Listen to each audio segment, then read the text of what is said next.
بسم الله الرحمن الرحيم. الحمد لله رب العالمين، والصلاة والسلام على أشرف الأنبياء والمرسلين نبينا وحبيبنا محمد بن عبد الله وعلى آله وأصحابه طيبين طاهرين وعلى من صار على نهجهم إلى يوم الدين. وبعد علم كلي وحين بلابنا سلسلة نحوها أهيد inagoo ka bilaabayna kitaabkii ugu hooseeyey ee la odhan jiray ajruumiga la odhan jiray ajruumi. silsiladan ajruumiga ah inta aynaan bilaabin waxaan jeclaysan lahayn waxaa la yidhaahdaa qofka wax dhigaya waa inuu isku arko dhakhtar. qofka ardayga ah ee wax loo dhigayana waa in loo arko qof xanuunsanaya oo kale inuu yahay. casharka la siinayaana waa dawada iyo kiniinka dhakhtarku qoro oo kale. sidaa darteed casharka iskama dhigi karo uun waa inaan ogaado ardayga aan wax u dhigayo mustawihiisa. ardayga aan wax u dhigayo markaan ogaado mustawihiisa halka aan wax ka bilaabi karayo markaasaan ogaan karaa qaabka aan wax u dhigayo iyo nooca wax dhigidaydu ay noqonayso iyo nooca sharaxa casharkeennu uu noqon doono. waxaynu dareemi doonaa culimo ardayda haddaan ardaydii hore ku xisaabtanno mustawahooga si fiican baan u garanayaa oon u hayaayoon imtixaanaadka iyo as'iladaba aan u garanayaa. ardayda inagu cusub ama naxwuhu uu ku cusub yahay een horay wax naxwaha u soo dhiganin waxaan odhan lahaa gacanta yaro taaga. ardayda aan wax naxwaha soo dhiganin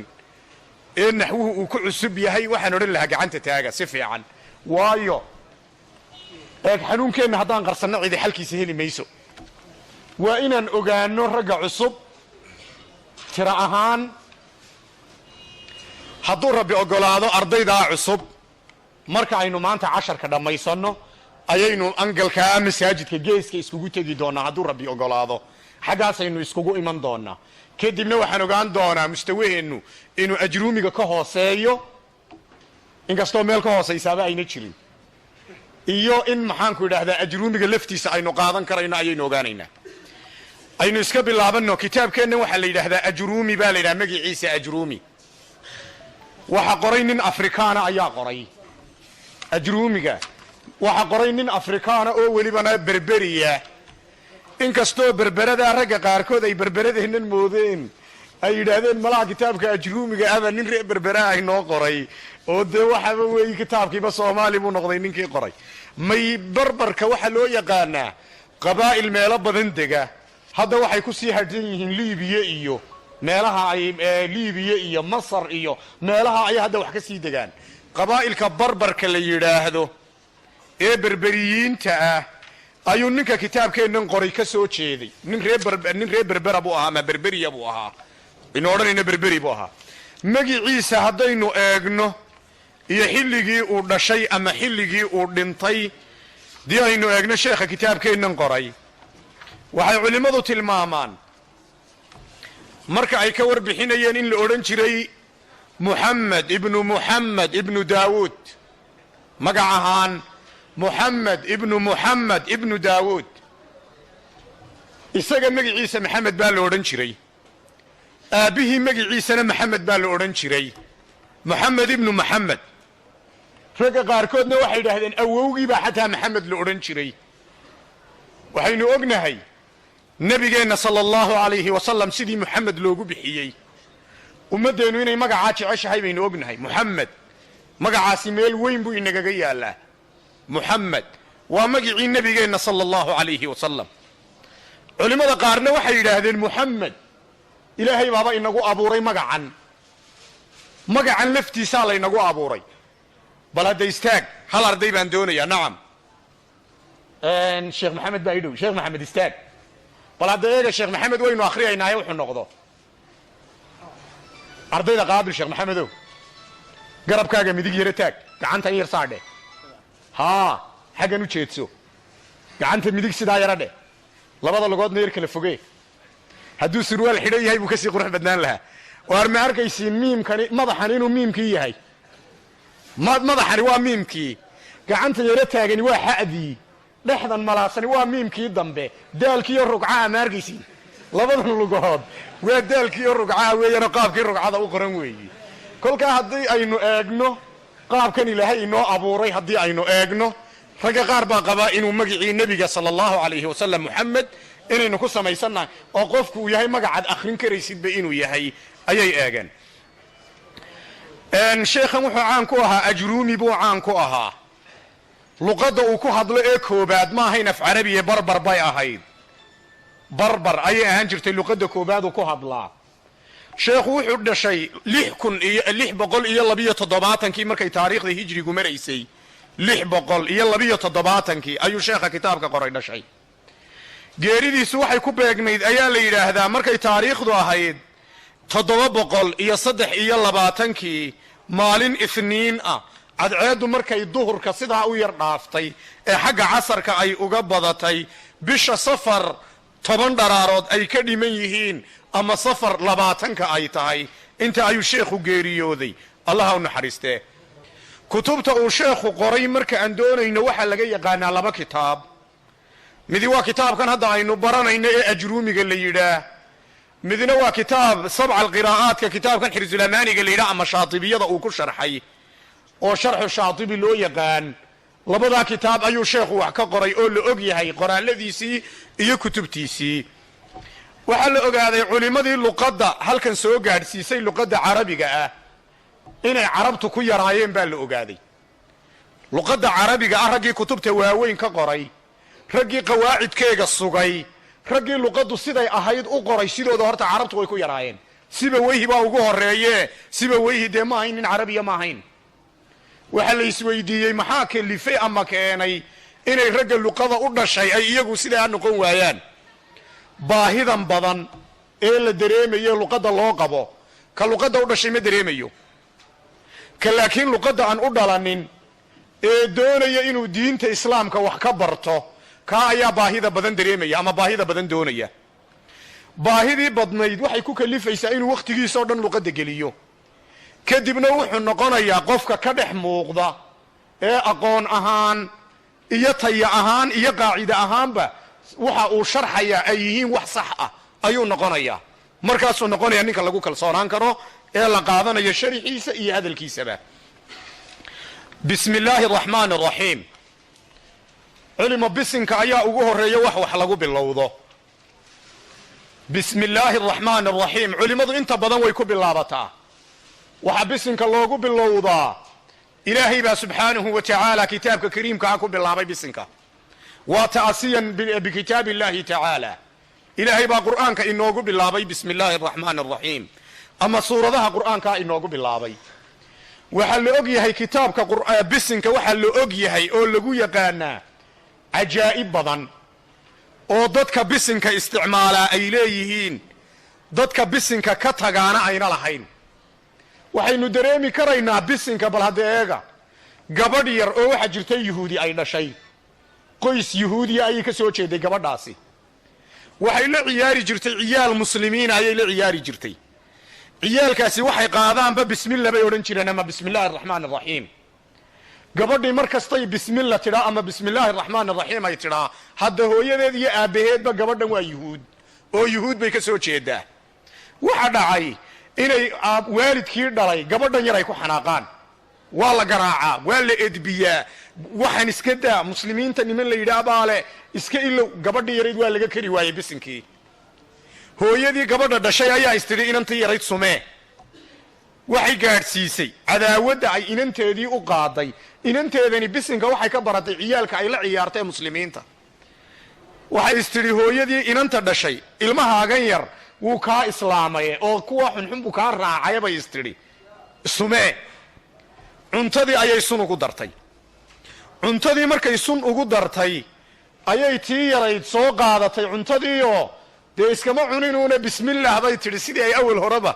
u odhan jirtay oo cuntadii bay cuntay meel alla meelay suntii martay baladba gadho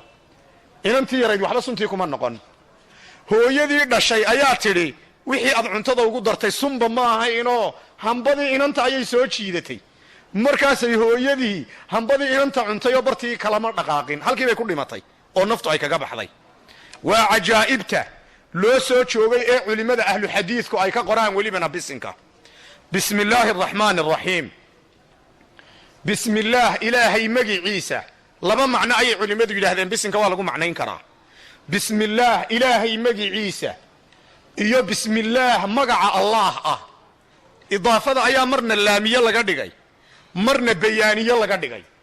wayna inoo iman doontaa naxwaha markaan gaadhno casharka idaafadu qaybaha ay yeelanayso inaan nidhaa bismi illaah ilaahay magiciisa iyo inaynu nidhaahno bismi illaah magaca allaah ah allihii arraxmaani naxariisanayay naxariista waaweyn raxmaan wasanka uu ku yimid faclaan baa la yidhaahdaa faclaanna waxa weeye shayga aadka u weyn ee caqligaagu uuna suuraysan karaynin weyni wuxuu ka qabo arraxmaan waa faclaan laakiin waxaa jira wasankan faclaan waxaa culimmadu waxay tilmaameen faclaanku inay intaasi u dheertay horu u baaba'aa hadda khadbaan haddaynu nidhaha khadbaan waa ka xoogga u cadhaysan khadbaan xoog buu u cadhaysan yahay laakiin cadhadaasi goormay ka baabi'i isla markaaba cadhadu way baabi'i intuu dee ilaawayo uun khadbaan waa faclaan waxaa kalaynu ognahay oo faclaanka laogyahay cadshaan oo kale in lagu keeno cadshaan waa oomane waa mid aad u ooman weeyi oonkaasi intee in leeg buu jirayaa waa intuu biyo ka helayo uun haddaba raxmaan waa ka naxariistiisu ay aadka u weyn tahay acdamu lmakhluuqaat ayuu ilaahay magaca raxmaana agtiisa ku sheegay markaasuu yidhi alraxmaanu cala alcarshi istawaa alraxmaan waa naxariistiisu kay weyn tahay allah lama odhan cala alcarshi istawaa laakiin alraxmaanu cala alcarshi istawaa waxaa jira raxmaan waa faclaan waa raxmadda caqligeennu una suuraysan karaynin inta ay la eg tahay waxaa la yidhahdaa laakiin faclaanku maadaamuu horay u baaba'ayey inta badan ilaahay waxaynu ognahay culimmadu markay tilmaamayaan yaa raxmaan addunya eekada yaa raxmaan addunya adduunyadan ilaahay waa raxmaan gaal iyo islaamba raxmaan buu u yahay ka gaalka iyo caafimaadka uu ku socdo iyo hantida uu cunayo iyo caqliga uu wax ku maamulayo iyo dawladda uu ku hoos nool yahay intuba waa raxmad xagga alla uga timid weeyi ilaahay waa raxmaan subxaanahu wa tacaala gaal iyo islaamba raxmadda iyo naxariistaa waa la haystaa laakiin waxaynu ognahay alraxiim markaynu raacinno raxiim waxa weeye waa faciilo waxa weeye shay dawaam faa'iideeya dawaam ayuu faa'iideeyaa macnihiisuna waxa weeye dawaam buu faa'iideeyaa markaynu leenahay waxa weeye isma bedbedelo samiic markaad tidhaa ilaahay maqalkiisu waa joogto raxiim markaad tidhaahdo waa naxariista ilaahay muslimiinta uu u naxariisanayo ama mu'miniinta kolkaas sidaa darteed aayadda qur'aankaa rabbi wuxuu yidhi wa kaana bilmu'miniina raxiima kolkaa bilmu'miniin raxiim baa loo sugay oo loo sheegay waa naxariis labadan erey way iskabayaan ilaa waxaynu ognahay kitaabka qur'aanka ah erey macno la'aanii kuma jiro haddaad tidhaahdo alraxmaan waa naxariista weyn alraxiim waa laga maarmay markaasi muxuu ilaahay u sheegay miyaa lagu daayo un bismi illaahi araxmaan qura oo raxiimka miyaa laga aamusa haddaynu nidhaa jawaabtu waxa weeye raxmaanku waa naxariista aadka u weyn raxiimkuna waa naxariista joogtada ah kolkaa midina weyni buu sheegayaa midina joogta ahaan buu sheegayaa way isdhammaystirayaan kolkaa labada magac bismi illaah ilaahay magiciisa allaha arraxmaani naxariista waaweyn alraxiimi ee naxariista joogtada ah culimo waxaad ogaatiin bisinku inuu 5 kelmadood ka kooban yahay 5 kelmadood 5 kelmadood waa ba'baa u horaysa bismi ba'baa u horaysa ereyga ismiya ayaa ku soo xiga ereyga allah ah ayaa ku xiga ereyga arraxmaan ah ayaa ku xiga iyo ereyga arraxiim imise ayuu bisinku ka koobnaaday 5 erey weeyi ba'da bismi ku jirta ba'da xarfuljar baa la yidhaa culimmaduna laba macno ayay isku qabteen qole waxay yidhaahdeen ba'dan xarfuljarka ah yaynaan dhaar ka dhigin qolena waxay yidhaahdeen dhaar baa laga dhigayaayo waa qasamiyo oo bismillaah ilaahay magiciisaan ku dhaartay bay leeyihiin qoladaasi ilayn ba'du dhaar way faa'iidaysaayo wallaahi iyo billaahi iyo tallaahi waynaga nidhaa kolka ba'du dhaar way noqotaa qolale waa dhaar qolena waxay leeyihin waa xaraf jaar oon qasamiye ahayn ayay ku tilmaameen adigu ba'du waa xaraf bismillaah ba'da ku jirtaa waa xaraf ereyga ismiya ee ba'du ay ku jirtaana waa ismi waxaa la ysku qabtay ereyga ismihi xagguu ka yimid. qole waxay yidhaahdeen wasama buu ka yimid. wasama wuu suntay baa la yidhaha ama wuu calaamadiyey baa la yidhaahdaa.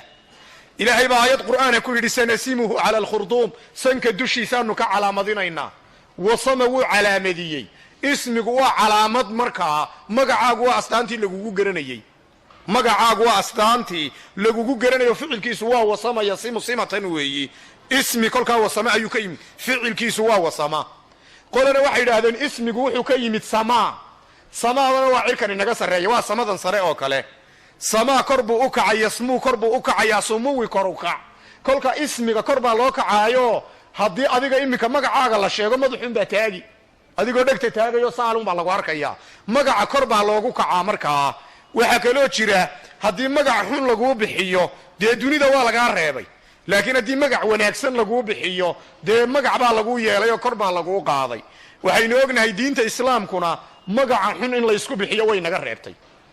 walaa tanaabazuu bilalqaab buu ilaahay yidhi, naanaysta xun ha isku nannabina. waa mamnuuc in qofka naanays loo bixiyo xun. hadday dhacdo oo loo bixiyana inta qofkaa naanaystaa xun ama magaca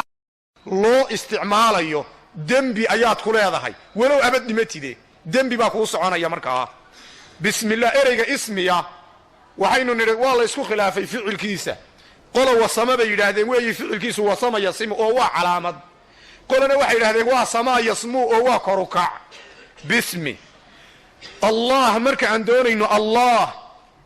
waa magac calam ah oo ilaahay oo qura uun loo isticmaalo.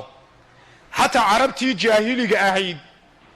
ee aynu garanayno iyo mushrikiintii iyo gaaladii dunida soo martay, magaca allah ah cid ay ula baxeen ma jirin. waa mamnuuc. waxaa la yskaga digaa. hadda waxaynu ognahay xilligan aynu joogno idaacadaha qaar ayaa magaca lamaanka hore ka taga. magaca lamaan ayay ka hore ka tagaan mararka qaar. ka hore markay ka tagaan intii dambe ayaa laga yaabaa mararka qaar in loo isticmaalo. wakhti 2000 meelaha aan u malaynayo ayaan maqlayay cabdiraxmaan. arraxmaan iyo allah ilaahay unbaa loo isticmaalaa. raxmaan nimankii ma garanaysiin banu xaniife la odhan jiray musaylamat alkadaab uu ka dhashay.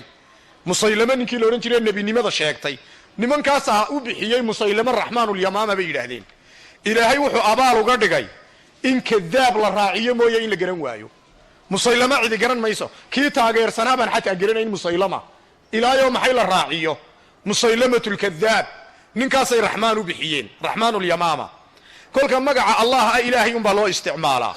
magaca raxmaan ana allah unbaa loo isticmaalaa. laakiin 2099 mid ahaan ayaan b b c da ka dhegaysanayay nin kubadda ciyaara oo cabdiraxmaan magaciisa la yidhahyo cabdigii intay ka tegeen ay leeyihiin raxmaan baa badiyey. waa arrin aad looga naxa weeyi xaqiiqatan, khatartiisa ayuu leeyahay. allah iyo arraxmaan ilaahay unbaa loo bixinaya. cid kale oo magacaa loogu dhawaaqi karaa ma jiro. laakiin raxiim haddaad eegto, magaca raxiim ah nebi maxamed baaba xataa ilaahay uu ku magacaabay sala allahu alayh wasalam ama uu ku sifeeyey. laqad jaa'akum rasuulun, aayaddii qur'aankahay suuratu tawba dhammaadkeega, bilmu'miniina ra'uufu raxiim buu ilahay yidhi. raxiim, raxiimkaasi waa nebi maxamed weeyi. kolkaa allah iyo arraxmaan ilaahay unbaa loo isticmaalaa sida aynu ognahay. allah waa magac ilaahay un loo isticmaalo. halkeebuu ka yimid? culimmadu way isku qabteen. qole waxay yidhahdeen sidaasunbuu ku dhashay, waa magac jaamida oo saasunbuu ku dhashay. qolooyinka qaarna waxay ficilkiisa alaha baa la yidhaha. alaha, alahana waxa weeye alaha wuu caabudayna waa la yidhaahdaa, alaha wuu wareerayna waa la yidhahda. labada macnoba waa loo isticmaalaa. haddaad dee alaha tidhaa allah kii la caabudayey baad odhanaysaa. markaa haddaad wareer ku macnaysana, haddaad doonto ilaahay inaad adduunka ku aragto dee waad wareeraysaa. ilaahay inaad adduunka ku aragto waad wareeraysaa. indhahaagan loogumaba talagelinba. adduunka ilaahay ku arki maysid subxaanahu wa tacaala. allah arraxmaan waa magac ficil, wuxuu ka yimid ficilkiisu waa raxima. culimmada waaweyn ee luqaddu waxay isku qabteen raxmaan ma calam baa mise waa sifo. ibnulaclam iyo sibawayhi iyo waxay ku doodayaan magaca raxmaanihi ma calam baa mise waa sifo. xagga dambe inoogu imana calam iyo sifo waxay kale yihiin. alraxiim waa sifo, sifa almushabaha la yidhahyo ficilkeegu raximo uu yahay. 5taa erey ayuu bisinku ka kooban yahay. 5ta erey ee bisinku ka kooban yahay hal waa xaraf. ba'da u horraysaa waa xaraf imisaa soo hadhay ba'da markaan ka tago 4 baa soo hadhay waa ismi iyo allah iyo arraxmaan iyo arraxiim 4ta soo hadhayna waa asmaa waxay ka dhigan tahay markaa bisinka ficil kuma jiro bisinka sidiisaba ficil kuma jiro waxa kaloo culimada naxwuhu ay yidhaahdeen bal hadda qaacidada u fiirsada marka jumla mufiida la samaynayo ama kalaam dhammaystiran suurtagal maaha baa la yidhaha kalaam marfuuc uu ka maqan yahay mayla socotiin hadda haddii jumla mufiida ha la sameeyaba la yidhaa suurtagal maaha kalaamuu marfuuc ka maqan yahay in la sameeyo marfuuc waa wax godan ama rafcisan haddaba bisinkii waa kalaam dhammaystirane bismi illaahi araxmaani araxiim wax marfuuc oo ku jira ma arkaynaa culimo kuma jiro bisinkii marfuuc qaacidadii naxwuhuna waxay ina tidhi war kalaam ma jiro iyo hadal dhammaystiran oo marfuucba uu ka maqan yahay ma jiro bayna tidhi maxaynu samaynaa markaa waxaa la ogaaday jaar iyo majruurka bismillaah ku jira inuu ku tacalluqayo ficil meesha ka xadfan oo abtadi'u ah ama u'allifu ah ficil meeshan ka xadfan buu jaar iyo majruurka ku tacalluqaya culimo jaar bismi illaahi araxmaani araxiim aan icraabna haddaan nidhaa 3,000 oo weji ayaa ku jira bismi illaahi araxmaani araxiim haddaynu nidhaahno aynu icraabno 3,000 oo weji ayaa ku jira waxaa ila yaa badnaa wadaad soomaaliya intuu riyooday isagoo xifdisan soo toosay wuu nool yahay ninkaasi eeg 3,000 ee weji isagoon aqoonin buu seexday wuxuuna soo toosay isagoo le dushaan ka hayaaya iga dhegaysta ninkaasi waa nin nool waa laga dhegaystay kolley haddaan magacaabi lahaa inaa laga yaabo rag badan inay garan lahaayeen 3,000 ee weji ee bisinka ku jira ugumaynaan talagelin hadda inaynu kan ku sharaxno silsiladeennan oo dhanba ku sharxi mayno waxaa laga yaabaa ilaa alfiyada haddaynu gaadhno inaynaan sharxin ee ardaygu markuu silsilada dhammeeyu naxwaha barto dheeraadu iska qaadan karo ayaynu uga dhigi doonaa culimo waxaa jira luqa alcarabiya ama naxwaha faa'iidooyin aad u badan baa ku jira xaqiiqatan ardayga doonaya inuu cilmi sugo ama sheekha doonaya inuu tafsiir akhriyo ama qofka doonaya xadiidka rasuulka inuu fahmo sala allahu calayhi wasalam waxa weligii lagula telin jiray inuu luqadda iska dhiso luqadda carabiga inuu iska dhiso ayaa weligii lagula telin jiray taa macnaheeguna waxa weeye haddaan isidhaa hadda xisaab dhigo xisaabta inta aanan dhiganin luqadda ay ku qoran tahay waa inaan horta bartaa luqadda ay ku qoran tahay anoon garanaynin haddaan idhaa xisaab baan wax ka faa'iidaysan 2 culays baa igu dhacaya culayskii ay xisaabtu lahayd iyo culayskii luqadda ay ku qoran tahay ay lahayd labada arrimood baa igu wada dhacaya si aan uga badbaado waxaa loo baahan yahay cilmiga aad bara isleedahay horta luqadda uu ku qoran yahay baa marka hore la bartaa haddaad qur'aanka iyo tafsiirka bar akhri aad isleedahay culimmadu shardi bay ka dhigeen qofku inuu luqadda garanayo haddii kale oo tafsiir aad istidhaahdo waan akhriyi adoo bilaa luqa ah arrinkaagu runtii ma hagaagayo wax badani kama saxmayaan waxaa kaloo jira sheekhii weynaaye asmaci la odhan jiray wuxuu odhan jiray xadiidka nebiga uu nebigu yidhi man kadaba calaya mutacammidan falyatabawa maqcadahu min annaar waxaan uga baqayaa buu odhan jiray xadiidka ardayga an naxwaha aqoonee xadiidka baranaya ayaan uga baqayaa xadiidkaa nebigu uu yidhi ninka beenigu dul samaysta halka uu naarta ka gelaya ha u sii diyaargaroobo dee waxaynu arkaynaa waxyaabo badanoo nebigu uuna odhanin luqad xumo qofku iyaday u geynayso ayuu odhanayaa nebigaa sidaa yidhi nebiguna ma odhan arrinkan sala allahu calayhi wasalam waana luqaddiisa oo liidata darteed weeyi waxaynu ognahay culimmadu inay in badan ka digi jireen sidii marwaan binu cabdulmelik bin marwaan ninkii la odhan jiray ayaa maqlay nin la odhan jiray khaalid ibnu yaziid oo intuu af carabi ku hadlayo laakiin jajabinaya muxuu ugu jawaabay wuxuu ku yidhi allaxnu fi lkalaam aqbaxu min aljudriyi fi lwajhi war af carabigaaga laxniga aad ku samaynaysaa wuxuu ka liitaa uu ka xun yahay buu yidhi kiyoo hablabaas ay wejiga kaaga dhacdo wejigu waa meelaha muuqdee laga ilaashada dee ceebta iyo waxa muuqda kolka haddii hablabaas ay wejiga kaaga dhacdo naanaysyo xunxun baa loo samayn jiray qofka hablabaasta leh oo dee ninkii farasdaq lo odhan jiray weji qooshle lo odhan jiray weji qooshle naanaystaa wuxuu kula baxay qooshku markuu faxayo fudhfudh yar buu sameeyaa hablabaastuna wejiga fudhfudh yar bay u samaysaa kolka waxaynu ognahay inaad hadalkaagu uu jajabnaado in wejiga ay ceeb muuqato dadkao dhani wada arkayaan ile waa boodhkaagii wejigu uu kaa xumaado ayaa kaaga fudud waa cabdulmelik binu marwaan khaliifkii baa odhanaya waxaynu ognahay culimmadu sida ay uga digayeen ama ay u berayeen sheekhii shucba la odhan jiray wuxuu lahaa tacallamu alcarabiya fa innaha taziidu fi alcaqli war nimanyow af carabiga barta caqligiinna ayaa kordhaye xikmado aad u badan baa ku qoran af carabiga oo caqligaaga kordhinaya oo caqligaaga siyaadinaya waxaa kalood ka helaysaa dariiq gaabanoo aqoontaadii waxbarasho si fudud aad xilli kooban aad ku xasilinayso ayaad helaysaa cumar ibnu alkhadaab radia allaahu canhu wuxuu lahaa tacallamu sunnata waalfaraa'ida wallaxna kama tatacallamuuna alqur'aan war sunnada barta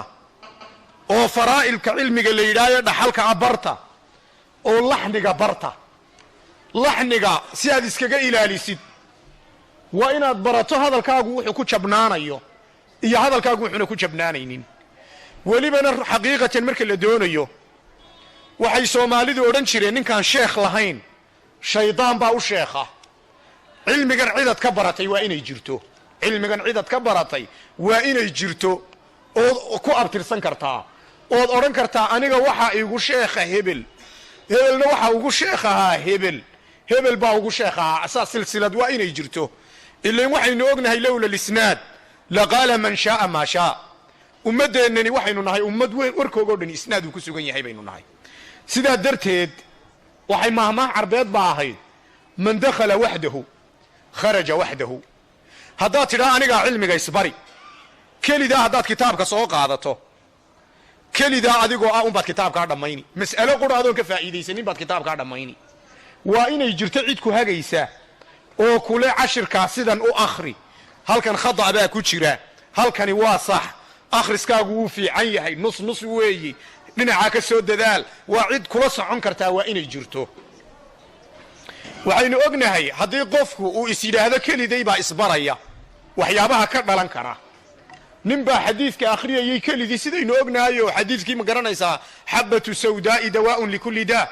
xabatu sawdadu ama xamaasuudu daway xanuun kaste ka tahay wuxuu u akhriyayuun xayatu sawdaa'i dawaa'un likulli daa abeesada madoobi xabadii ba'dii uunbuu ya ka dhigay xayatu sawdaa'i dawaa'un likulli daa abeese madow ha lai raadiyuun buu yidhi abeese madow ha lai raadiye xanuun kaste waa daway ka tahe warkadaa may xadiidkii nebigaan ku arkay inay xayatu sawdaa dawaa'un likulli daa maxaa ka gaadhay maxaa ka qabsaday waa khatarada runtii ay leedahay khaliifkii la garanaya cumar binu cabdulcasiis la odhan jiray wuxuu yidhi waxaan sigaa buu yidhi inaan isqaniino markaan maqlo nin hadalka jajabinaya ama laxninaya wuxuu gabayaagii kale lahaa wa kam caza aqwaamun bicizi luqaatin alla maxaa la arkay ummad sharaf leh luqadeeda oo sharaf leh darteed ma og tahay adigu hadday luqadaadu ay saxan tahay inaad noqonayso nin muuqda ma og tahay haddii laakiin warkaagoo dhani uu jajabo waxba haddaad qoran kari weydo waxba haddaad gudbin kari weydo runtii waa mushkilo iyo dhibaato waa mushkilad iyo dhibaato ayay noqonaysaa luqa alcarabiya waxyaabaha meelaha laga bilaabi karo waa qofku inuu farta bartaa sida wax loo qoro waa inuu bartaa waa tallaabada koobaad tallaabada labaad ee qofka looga baahan yahay markuu farta sida wax loo qoro xuruufteeda uu barto waa inuu kicinteeda bartaa kicinteeda waa inuu bartaa uu haddana akhriyi karaa wixii la qoray isaguba yuuna qorine waa inuu akhrin karaa arrinkaa akhrisku ma sahlana ogaada marka lagu leeyay waa inaad farta akhrin kartaa waxaa laysku ogaadaa hal kitaab baad soo qaadani oo kutubtan carabiga ah sida faatixada oo kale ayaad u akhriyi waad ku celcelini kombyuutarka hadda waynu isticmaalnaa iyo windhowisyadan hadda la keenay waynu ognahay faylka in badan la furo mimerigu meel dhow buu keenaa socaynkaa ma aha faylka in badan haddaad furto mimeriga kombyuutarku meel dhow buu kuu keeni marka dambe halkii aad ku seefgaraysatay tegi mayside meelo badanoo ka sokaysa aw kuugu hayo ayaa jirto ayron aad ka kiligaraynayso ood ka kisanayso ayaa jira maskaxdeennani waxa lagu celceliyo meel dhow bay keentaa waa tabtaa computerka oo kale meel dhow ayay maskaxdeennani keentaa waxaad ku celceliso hadda maanta sheekadaad ka sheekaynaysay horaad u xasuusan kartaa laakiin hadduu sanad ka soo wareego oo intaa adan marna ku celinin ma xasuusan karaysid waxa laynooga baahan yahay ardayay in casharka marka aan doonayno inaynu qawi noqonno inaan soo qaadanno kutub iska sheeko ah ha fahmin hal xaraf macnahooga ha ka garanin cidiyayna kuu dhigin gurigaaga la tag waxaad isku daydaa inaad kitaabka sida faatixada u qaybi kartid ku celceli ku celceli ku celceli laba faa'iidaad ka heli oo macallin kasta aadan ka helaynin waxaad ka heli doontaa carabkaaganoo jilca waxaa kalood ka heli kartaa surco degdegay maskaxdaadu samayso iminka xaraf kelmad haddaan halkaa ku qoro ardayga eega kicin buu u yar baahnaani hadduuna carabiga in badan ku dhex jirin maskaxdiisii baan soo roganaynin kicin buu u yar baahnaanaya xuruuftii horta kani muxuu ahaa waxbuu isa soo weyday markaasuu haddana ku dhufanaya laakiin haddii maskaxdaadu in badan ay akhrido eeg ishu intay qabanayso oo qura ayaa ereyga akhristiisa kaa xiga ishu markay sidaa ugu dhacdo ereyga waad haysaa kaba sii jeedsa haddaad doonaysid waa ishaad waayo maskaxdaadana xuruuftan ku celcelisay ku celcelisay ku celcelisay kolka waxa laynooga baahan yahay culima xagga akhriska inaynu iska yar dhisno oo dhammaan aynu isku dayno inaynu akhrin karno oo cashiro aan laguu dhigaynin saacad intaad bixiso ood gurigaaga la tagto inaad ku dhawaaqdo waana shardi in laysmaqashiiyo haddaad hoos u akhrido weligaa carabigu kugu adkaani uun waxa la sameeyaa waa aduu ismaqashii ku dhawaaq markaa ku celceli markaad ku celceliso kitaabkan maanta aynu bilaabaynaa isagoo kugu adag unbaad isarki cashiro adan gaadhin oo sidaan faatixadoo kale aad u akhriyaysid dushaba yaadan ka akhriyna markaad kitaabka kala furto markaaba aad helaysid waxaa laga yaabaa ardayda qaar inay isweydiinayaan warnow kitaabku markuu xarakaysan yahay uu noo fudud yahay laakiin markuuna xarakaysnayn markaasuu war ka jiraaye maxaa xaraka la'aanta lagu baranayaa xarakada waxa lagu baran doonaa waa cilmigan aynu dhiganaynaba mushkiladiyayna kugu haynin ereyada af carabiga oo dhan abtirsiin baynu u samayn haddaad iminka tidhaa rag iyo dumarka maxaa lagu kala gartaa maxaan ku odhan rag iyo dumarkaa iskaga kay jira maxaa lagu kala gartaa eeg waa inaadan ku idhaahdaa yaro sabiro eeg wejigoogu iskuma ego ragga qaar baa gadhle maxaan ku idhahdaa xubnahoogu iskuma ego oo dee raggu muruqyay leeyihiin maxaan ku laga yaaba inuu kala duwan yahay si inaan kugu kala soocaa dhici kara soocaynkaa ma aha si unbaynuu kala soocani laakiin hadday iskaga kaa jiraan ragga iyo dumarku yaro sabir kiyayna cidnaba kuu sheegin ayaad arki doontaa adoo kala garanaye waxaan ku leeyahay haddaba kitaabka hadday ka xarakaysan iyo kaan xarakaysnayn ay iskaga kaa jiraan waa inaad fannigan ku samirtaa insha allahu tacaala intaasi waa intii aynu ka odhan lahayn hordhaca kitaabkeenna aynu ka odhan lahayn waxaa kaloon jecelahay ardayda aan horayna ugu sheegay sharax iska soo qaata sharaxa aad sidatiinna ajrumigu waa 6 waraaqood sharaxa aad sidatiinna kaa ha ahaado cashmaawiga ha ahaado xaashiyatulcashmaawi ha ahaado waayo waxaa inoogu qoran faa'iidooyin badan oo matnigu uuna lahaynoo aynu ku darsan doonno ama halkan aynu arki doonno ayaa inoogu qoran kolkaas si faa'iidadaasina ay inoogu xasisho sharaxaas ayaynu qaadan culima waxaa kaloo samayn doonnaa insha allah berri laga bilaabana laynaga rabaa laba arrimood baynu samaynaynaa ardayda xaadiris waa inay yeeshaan xaadiris maalin kaste xaadiris baa jiraya waxaa kaloo jiraya xalqadaynu ardayda u kala jebini xalqado guruubyaynu u kala jebini 25 arday baynu gaar iskugu xidhi 25 arday waxaa laga yaabaa haddii aynu sheekh maxamed waxaan u sheegay 400 tiradu wax ka badan yaynaan marnaba qorin 400 wax ka badan marnaba yaynaan qorin 400 ma gaadhsiin karno waxba ma gaadhsiin karno runtii waxa la sheegayaana hadaf iyo ujeeddo inuu yeeshaa inaga go'an hadaf iyo ujeeddo wuxuu yeelan karayaa arday lala xisaabtamayo, arday la odhan karayo maxaad soo xiftiday, maxaad soo jilcisay, maxaad haysaa la odhan karayo. su'aalaha cashirkeennan aynu ka diyaarsanayno, kitaabkii hore inoo dhammaaday laylisyo badan buu lahaa runtii, kanise male laylisyihii badnaa, laakiin arday kaste waxaa looga baahnaanayaa inuu kitaabkaa dusha ka akhriyo, cashirka la dhigtay inuu dusha ka akhriyo. waxaa kaloo looga baahnaanayaa inuu macneeyo, waxaa kaloo looga baahnaanayaa ujeeddada inuu sheego, ujeeddadoo af soomaaliya inaad sheegto. cashirkeenna ujeeddadiisu 3 qodob bay ahayd. ka ismiga la yidhaa, calaamadda lagu garto, iyo waxa la icraabo. saasoo kale inaad soo odhan karto. cashirkeennii shalay toole 3 qodob oo quru ka hadlayey, 4 qodob oo quru ka hadlayey, 10 qodob buu cashirkeennii shalay toole ka hadlayey. waa inaad saasoo kale odhan kartaa, waa inaad macnaysaa, welibana laqmadana aan saarnaa, waa inaad si fiican usoo laqmayn kartaa. sidaa darteed insha allah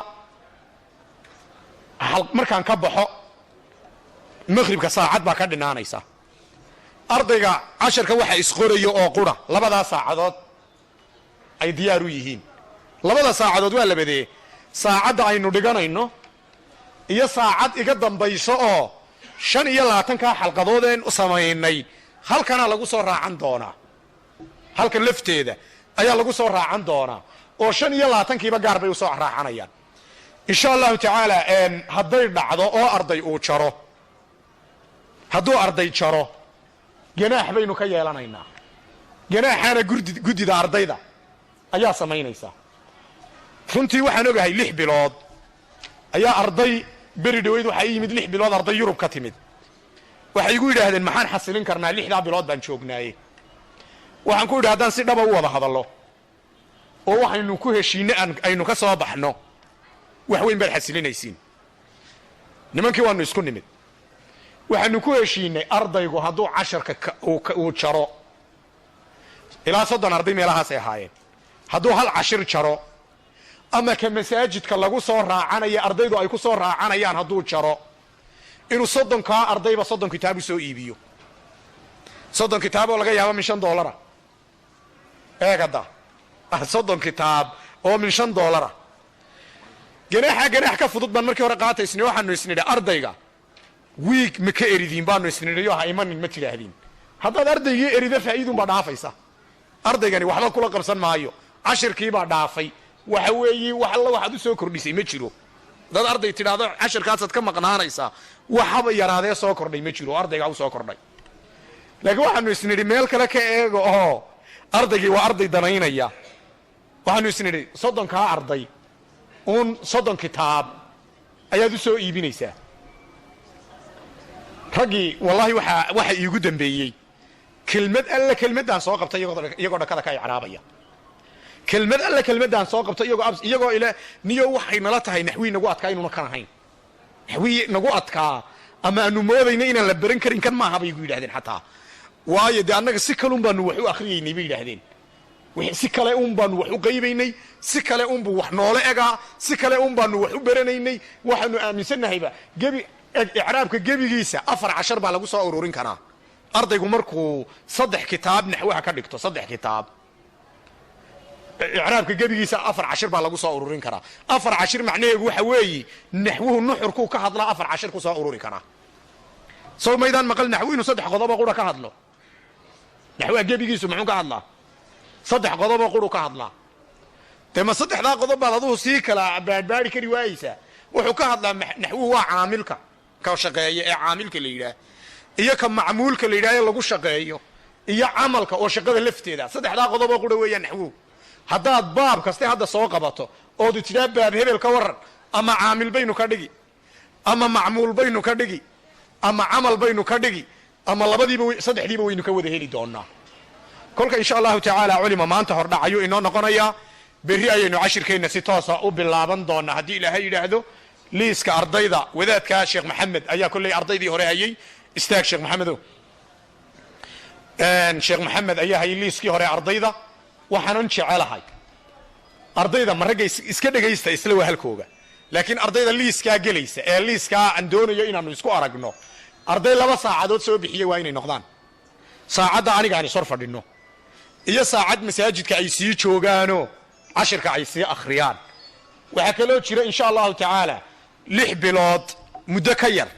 ayaan noogu talagalnay inuu ardaygu horta uu naxwaha wajkiisa koobaad uu si fiican ugu fahmi karo insha allahu tacaala halkaa ayuu maanta inoogu egaan doonaa inoogu joogayaa ardayda cusub ee naxwo hore dhiganin angalkaa geeska ayaynu iskugu iman doonaa angalkaa geeska haye in yar jooga wax yar